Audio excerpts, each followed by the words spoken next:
Bonjour à tous, ça me fait super plaisir d'avoir l'honneur de vous parler. Pour ceux qui ne me connaissent pas, je m'appelle Anya Berchi, j'ai grandi à Moutier. Et là, je refais le prêche qui a été fait dimanche, le 6 mars, parce qu'il y a eu des petits problèmes techniques. Alors, je refais le début et normalement, après, ça switch directement sur la fin qui a été enregistrée. Très bien. Alors, du coup, je parlais du thème de l'Église, c'est tous les jours. Et j'avais vraiment à cœur un thème qui est vraiment super important pour moi, qui est l'évangélisation. Et pour commencer, j'aimerais bien en fait partager un témoignage parce que je crois vraiment que ce qu'on vit, en fait, c'est un grand impact. Et dans la Bible, c'est aussi écrit que le témoignage, c'est une puissance. Alors, j'ai vraiment envie de poser un petit peu le contexte de comment j'ai été introduite à l'évangélisation. Alors, du coup, comme je vous ai dit tout à l'heure, j'ai grandi à Moutier, dans une église très traditionnelle où on ne faisait pas du tout d'évangélisation de rue. Et on ne parlait pas trop non plus de tout ce qui est guérison, etc. Donc, ce n'était pas des choses très, très connues pour moi. Mais j'avais un cercle d'amis et un des amis, il avait fait GEM à l'époque. Et du coup, pour ceux qui ne connaissent pas trop GEM, Jeunesse en mission, en gros, il y a beaucoup de sorties dans les rues, d'évangélisation. Enfin, il y a plein de trucs super pratiques. Et il était revenu et il nous a parlé de la marche de la prière. Donc, la marche de la prière, c'est le fait de sortir dans les rues et puis de prier, en fait, pour les personnes qu'on rencontre. Ou alors, par exemple, si on passe devant une école, de prier pour les enseignants, de prier pour les élèves, etc. Donc, on allait souvent faire des marches de prière. Et une fois qu'on faisait cette marche, j'étais avec une bonne amie. Et puis, je m'étais dit, mais c'est beau, en fait, de prier, mais et puis si je faisais quelque chose, si moi, je pouvais être une réponse, finalement, à la prière que je faisais. Et je me rappelle qu'à ce moment-là, avec mon ami, on avait prié, on avait dit, Jésus, si aujourd'hui tu veux qu'on parle, si tu as quelque chose que tu veux qu'on fasse, on est à ta disposition. Et je crois que c'est vraiment Dieu, c'est aussi ça qu'il cherche. Ce n'est pas forcément les dons, mais en fait, c'est la disponibilité. Et là, vraiment, on a décidé de se mettre à disposition et on a fait cette prière. Et peu de temps après, on marchait dans les rues et en face de la route, on voyait un homme qui s'arrêtait. Et on s'est regardé et puis on s'est dit, punaise, c'est notre gars, il faut qu'on aille lui parler. C'est vraiment, pour nous, c'était super clair. Alors, on traverse. Et puis, on ne savait trop pas comment commencer la discussion. Du coup, voilà, on s'est dit, il s'est arrêté, il cherche peut-être quelque chose. On lui a demandé s'il était perdu ou s'il cherchait quelque chose. Et là, il nous a dit, non, en fait, je dois m'arrêter parce que en fait, j'ai un problème de la colonne vertébrale. Et j'ai subi des dizaines d'opérations et ça n'a pas aidé. Et là, j'ai énormément d'antidouleurs. Et malgré ça, en fait, quand je marche, j'ai des douleurs partout et je dois m'arrêter tous les quelques minutes parce que je ne peux juste pas marcher en continu. Et à ce moment-là, je me suis dit, on pourrait prier. Jésus, il guérissait dans le passé. Alors, s'il est le même aujourd'hui, il doit encore le faire maintenant. Mais après, voilà, c'est vrai que je n'avais pas trop eu d'expérience et je ne savais pas trop si c'est quelque chose que j'osais demander, mais en gros, j'ai tenté, j'ai pris un risque. Dieu, il honore le risque. Enfin bref, je l'ai pris et je lui ai demandé si je pouvais prier pour lui. Et là, il était un petit peu indécis, il m'a dit écoutez, vous pouvez prier pour moi, mais pas forcément avec moi. Du coup, on s'est dit ok, on va aller prier. Alors, on était dans un parc et puis on a prié pour lui. Et après, on s'est retrouvés avec le reste de l'équipe pour débriefer. Et là, on racontait un petit peu ce qu'on a vécu et puis on a raconté cette expérience.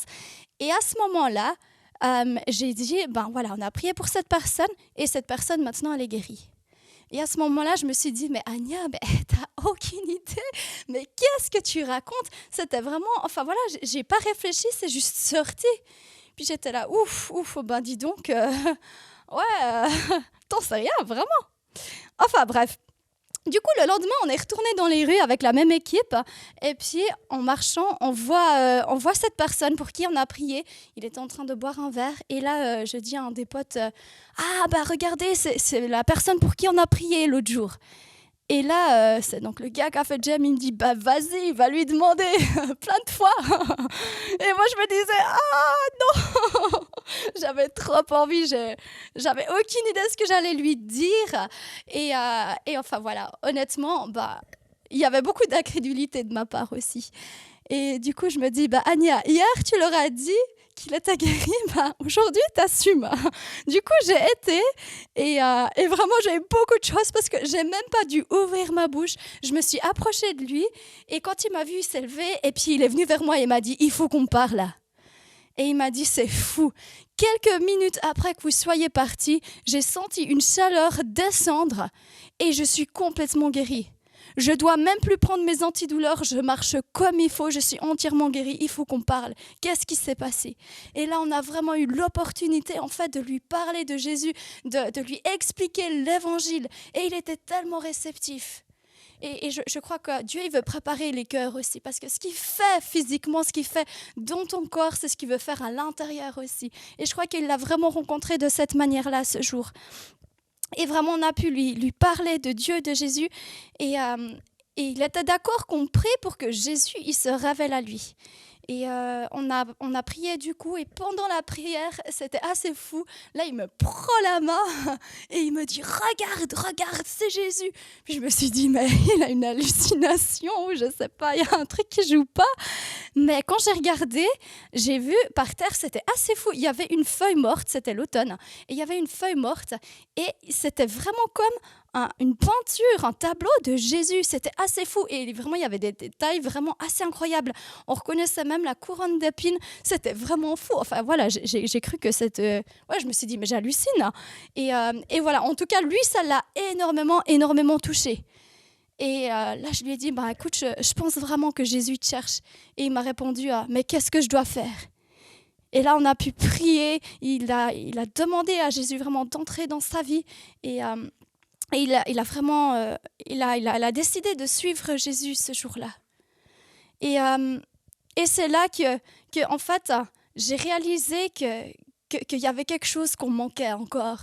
Et aussi après coup, enfin voilà, il parlait du coup à ses potes et puis qui étaient malades, etc. Puis il me les amenait et puis il disait il faut absolument prier pour ces gens, etc.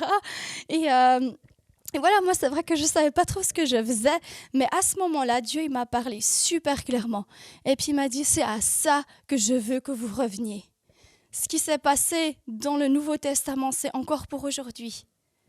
Et je crois que Dieu, il a vraiment ça à cœur, vraiment de ramener, vraiment de montrer aux gens combien, en fait, leur vie, elle est importante. Et combien, en fait, il veut toucher nos corps, mais aussi notre âme, et puis vraiment nous sauver. Et du coup, j'en ai aussi beaucoup parlé autour de moi. Et c'est vrai que souvent, voilà, un peu dans le contexte dans lequel j'étais, on me disait, c'est bien s'ils se convertissent et tout, mais il ne faut pas parler de la guérison. C'est un domaine délicat, il ne faut pas trop y toucher, etc. Et c'est vrai que ça m'avait beaucoup questionnée.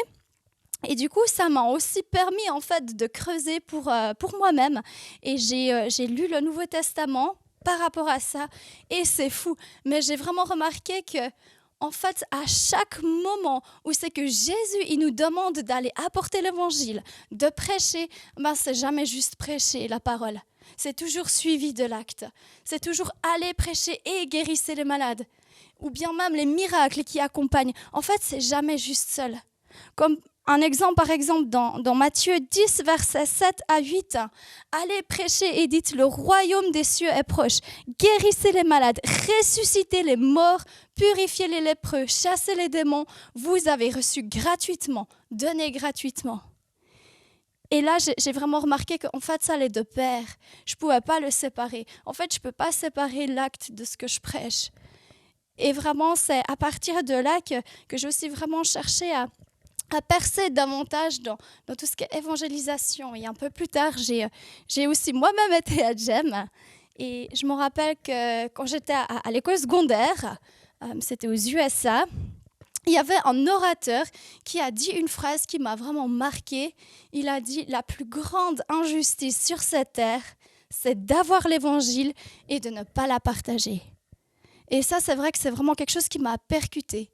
Parce que si l'évangile, c'est la clé de toute chose, c'est une injustice si moi je choisis de le garder pour moi.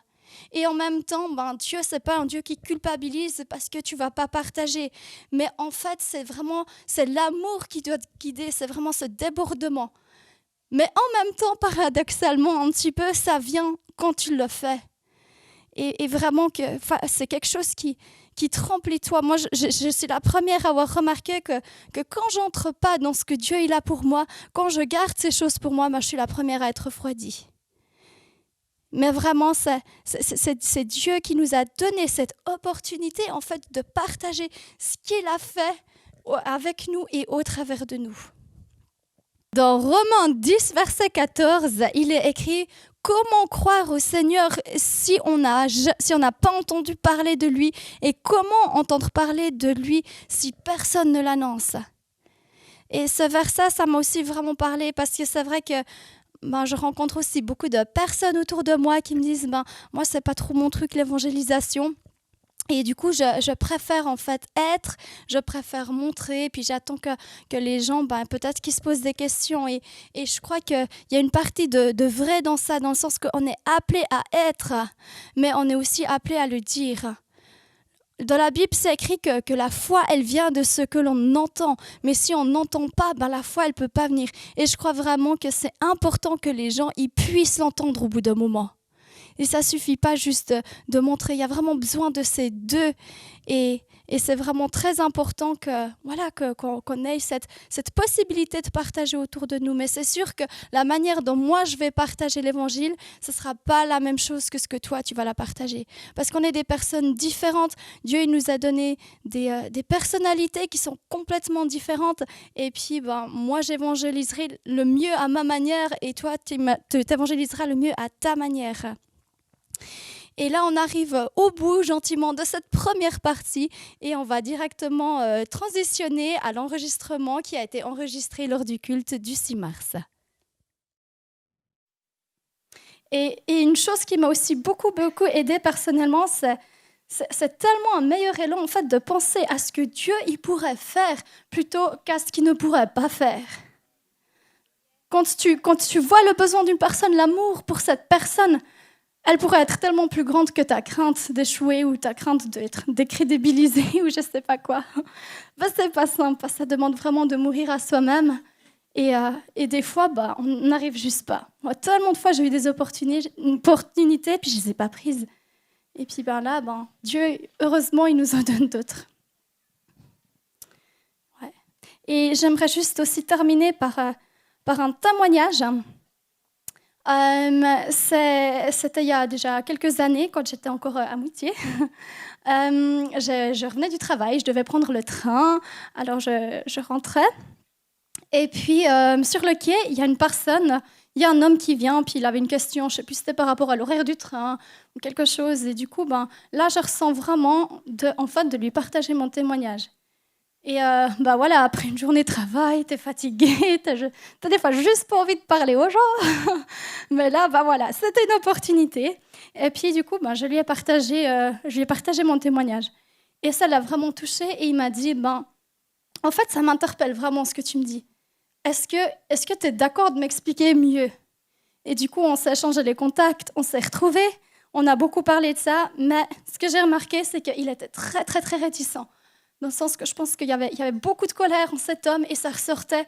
Et il me disait des choses comme « Ah, mais Dieu, c'est pour les faibles. C'est ceux qui n'arrivent pas à s'en sortir dans la vie.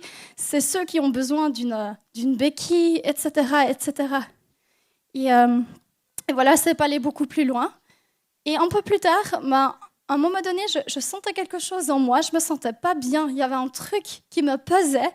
Puis je me disais « Mais est-ce que j'ai vécu quelque chose aujourd'hui qui me pèse ?» Et puis, je ne comprenais pas, jusqu'au moment où c'est que j'ai décidé de me poser puis de demander à Dieu. Et là, je me suis posée, puis j'ai demandé au Saint-Esprit qui me révèle en fait ce qui est en train de se passer. Et là, le Saint-Esprit me dit super clairement, prie pour cet homme, pour qu'il soit protégé et puis qu'il ne se fasse pas de mal. Et du coup, j'ai prié et j'ai envoyé un message. Je lui ai dit, je ne sais pas, moi j'ai reçu ça, j'ai prié pour toi, j'espère que tu vas bien, etc. Et juste un peu plus tard, il me répond en fait, si tu ne m'avais pas dit ça, je me serais tuée. Et il m'a dit qu'il était à deux doigts de se prendre de se prendre la vie, et puis qu'en fait, mon Dieu était beaucoup plus grand que ce qu'il croyait. Et je crois que c'est vraiment ça. Dieu est beaucoup, beaucoup plus grand que ce que tu crois. Et pour chacune de nos vies. Et je vous assure, des fois, c'est plus facile de le voir dans la vie des autres, mais quand tu le vois dans la vie des autres, en fait, tu le reçois aussi toi-même. Dieu, il était beaucoup plus grand dans sa vie, et je l'ai vu, et je sais que c'est aussi comme ça pour moi. Et je crois que c'est ce qu'il veut nous apporter aussi. Et c'est vrai que une des choses qui est les plus fatales, entre guillemets, c'est cette passivité qu'on retrouve des fois beaucoup dans les églises. Alors, il n'y a pas la culpabilité, mais tu peux vivre tellement plus pleinement. Et pour cette raison aussi, on avait vraiment à cœur aussi avec le team du leadership d'aller dans les rues de manière intentionnelle, qu'on soit les premiers en fait, à faire le premier pas envers nos prochains. Ce n'est pas à eux de venir à l'église et après nous, on prêche, entre guillemets. Jésus il a fait le premier pas envers toi. Alors nous, l'église, on va faire le premier pas aussi envers les personnes. Et vraiment de manière intentionnelle, on veut commencer ce qu'on appelle le Gospel in the Street. Et toutes les 2 semaines environ, il y a toutes les informations qui sont sur le site. On aimerait aller dans les rues de manière intentionnelle pour ensuite amener ça dans la vie de tous les jours. Et la première fois, ce sera le 17 mars. Donc je vous encourage vraiment, si vous êtes prêts à sortir de votre zone de confort, si vous êtes prêts à expérimenter autre chose, ça peut très bien ne pas vous convenir. Et puis voilà, vous faites autre chose après, il n'y a pas de souci. Mais je vous encourage vraiment juste à essayer. Parce que quand tu vois la fidélité de Dieu, quand tu sors de ta zone de confort, après, ça agrandit ton territoire et tu vas vouloir percer. Ouais. Dieu aurait tout pu faire lui-même et il n'a pas besoin de nous. Mais il a décidé de faire les choses avec et au travers de nous parce qu'il sait que c'est bon pour toi. Et puis il n'y a rien qui vaut cette proximité et il nous fait confiance avec cette grande responsabilité. Donc j'aimerais juste prendre un temps, on va juste prier rapidement et après, j'aimerais bien qu'on prie pour les malades. Parce que je crois vraiment que quand on le vit soi-même, c'est tellement plus simple de leur donner après. Et vraiment que ce qu'on reçoit de Dieu alors qu'on est à l'église, alors qu'on fait des expériences avec Dieu, que ça puisse vraiment ensuite jaillir de nous pour les personnes qui ne connaissent pas Dieu. On va amener l'église à l'extérieur, on ne va pas la garder ici dans le local. Ouais, Jésus, je te remercie vraiment pour ton amour, Seigneur. Je te remercie pour ta fidélité, Seigneur. Et tu es grand Dieu, tu fais bien ton job. On n'a pas besoin de te crédibiliser, on n'a pas besoin d'avoir peur, Seigneur Jésus, parce que toi, tu gères. Seigneur Jésus, je prie vraiment que tu nous donnes le fardeau, Seigneur, pour les âmes perdues. Que tu nous remplisses vraiment de ton cœur, Jésus. Montre-nous comment ton cœur, il est brisé, Seigneur, pour les gens qui partent en perdition, Seigneur. Vraiment, remplis-nous de ton amour, Seigneur. Et on rejette toute culpabilité, Seigneur. C'est vraiment ton amour qui va nous guider, Seigneur. C'est ton amour qui va déborder. C'est ta présence qui guérit, Jésus. C'est ton esprit qui convainc. Et Jésus, tu es beaucoup plus grand que ce que le croit. Seigneur Jésus, tu n'as pas dit ton dernier mot. Je prie vraiment que tu viennes maintenant dans ta présence, Seigneur. Tu nous visites, Seigneur, dans nos corps, vraiment dans notre âme, nos émotions, Jésus. Viens, Papa.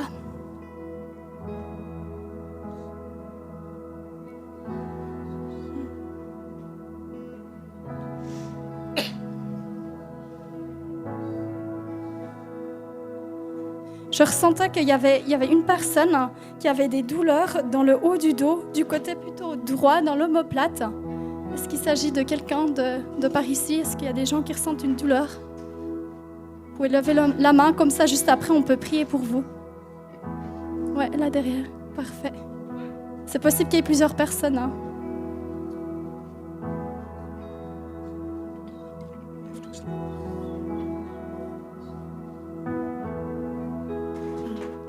En fait, j'avais une image, je voyais une ancre accrochée dans les fonds marins. Et je crois qu'il y a peut-être quelqu'un qui se sentait tellement dérivé ces temps. Peut-être que c'était des moments difficiles. Et puis, il avait du mal à trouver, à se sentir, à s'orienter, à savoir où il en était. Puis en fait, dans le fond de ton cœur, dans le fond de ta vie, Tu connais Jésus et Jésus est ton encre. Jésus est ton encre. Et je prie vraiment, Seigneur, que tu puisses lui montrer que tout le long de sa vie, tout le long de cette période, tu as été cette encre qui l'a empêché d'aller trop loin. Et je prie vraiment, Seigneur, que si cette personne a besoin de guérison et de sentir ton amour, vraiment, je prie que cet amour coule en maintenant et qu'il puisse sentir, Seigneur, tous ces maillons de la chaîne qui ont été des circonstances qui ont fait qu'il n'est pas allé trop loin. Mais prends conscience que Dieu est avec toi. Amen. Amen. Restons encore dans cette attitude de prière. Fermons juste les yeux là où on est encore. Vraiment. J'avais peut-être une parole, c'était pour une douleur à l'avant du bras. J'avais l'impression que c'était une fille. Si c'est un gars, mais c'est aussi pour toi, droite, et que tu avais peut-être des problèmes pour serrer la main avec ça. Est-ce que ça parle à quelqu'un? D'accord. J'avais aussi comme je voyais l'avant de la tête avec des migraines régulières qui viennent, mais comme si c'était peut-être dû à un choc. Est-ce que ça parle à quelqu'un? Trop bien, ok. J'avais aussi pour une vertèbre dans le dos, plutôt vers le bas, et peut-être, je ne sais pas ce que c'est, mais des blocages quand tu essaies de te baisser vers l'avant, ou des douleurs quand tu fais du sport. Est-ce que... Trop bien. Il y avait des douleurs derrière la nuque aussi, et qui pouvaient, je ne sais pas si c'était la même parole, mais revenir pour, pas enflammer les yeux, mais qui pouvaient te faire des douleurs aussi dans les yeux. Peut-être juste derrière la nuque, toi? D'accord. Oh, trop bien. J'avais aussi une parole par rapport à une joie profonde que Dieu veut remettre dans ton cœur, en fait. Et j'avais comme l'image d'une relation familiale, peut-être avec ta maman, où il y a eu quelque chose, pas avec toi, mais dans sa vie. Et comme si ça t'a aussi affecté et c'est venu. Et en fait, Dieu, il a juste envie de redéposer cette joie et de te dire, mais en fait, je m'occupe de ta maman, je prends vraiment soin d'elle, mais je veux recréer cette joie en toi. Et je recevais encore aussi une dernière chose, et je crois que c'est une chose que tu as déjà entendue. Mais aujourd'hui, Jésus veut vraiment te le dire très clairement à toi.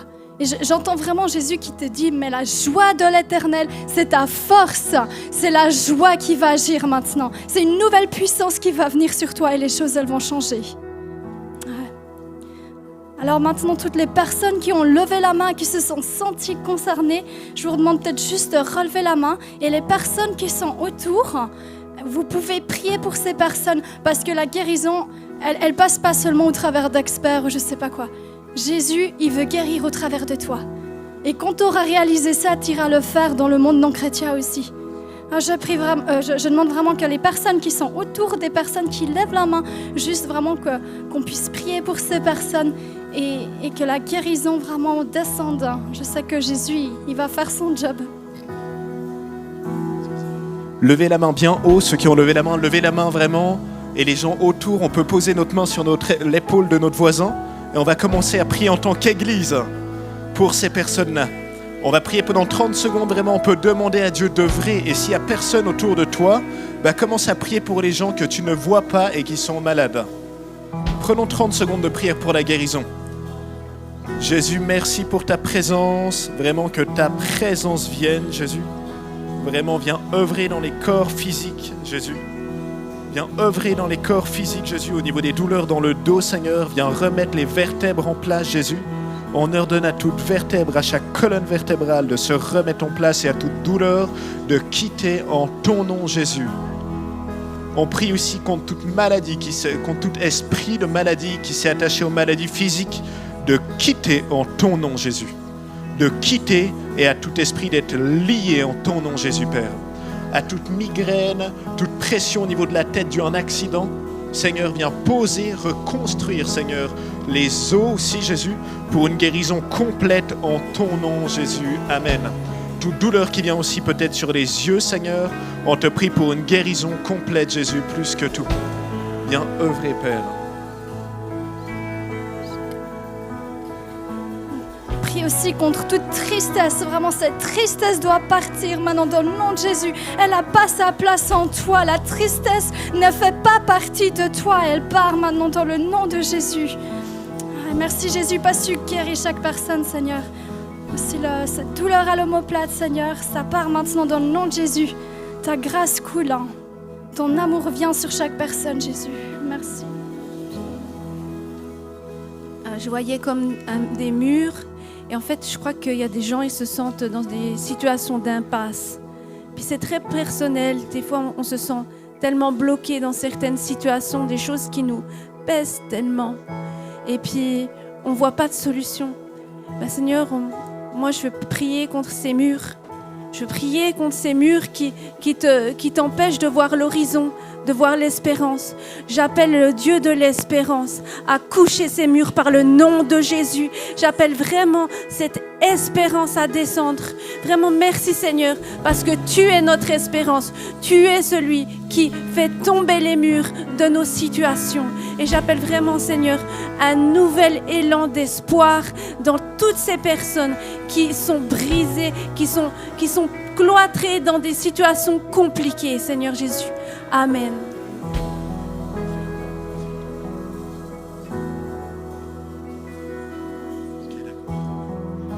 Amen. On va prendre un dernier temps de prière pour des fois les craintes et les paroles par rapport aux joies, aux peurs qu'il y a dans nos vies.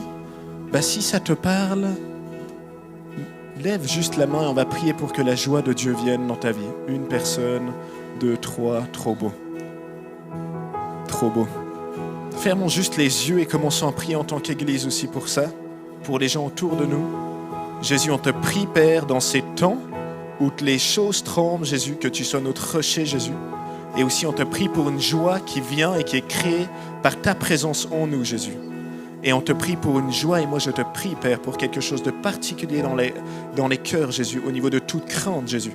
Viens prendre ces craintes, Jésus, et on peut le faire comme un geste prophétique de prendre quelque chose vers notre cœur qui nous pèse et de le mettre aux pieds de Jésus et de déposer nos fardeaux auprès de Jésus.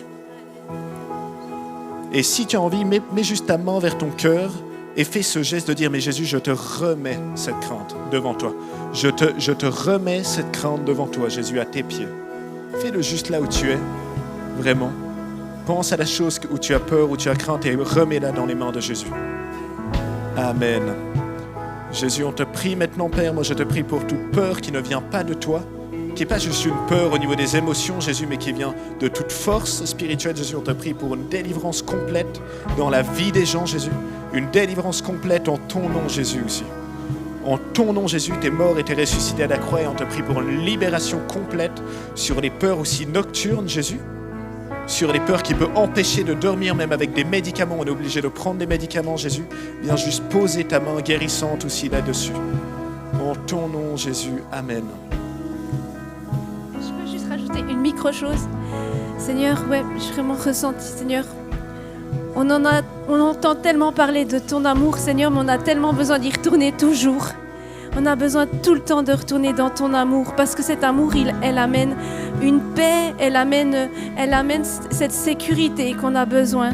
Je prie vraiment, Seigneur, que cet amour, Seigneur, chacun puisse la recevoir aujourd'hui. Et vraiment, Seigneur, cet apaisement, cet amour, ce fait qu'on est tellement important pour toi. Seigneur, qu'il puisse être pris chacun, Seigneur, que chacun puisse le prendre pour lui, Seigneur. À quel point c'est important pour toi qu'on le sache que tu nous aimes. Amen. Amen.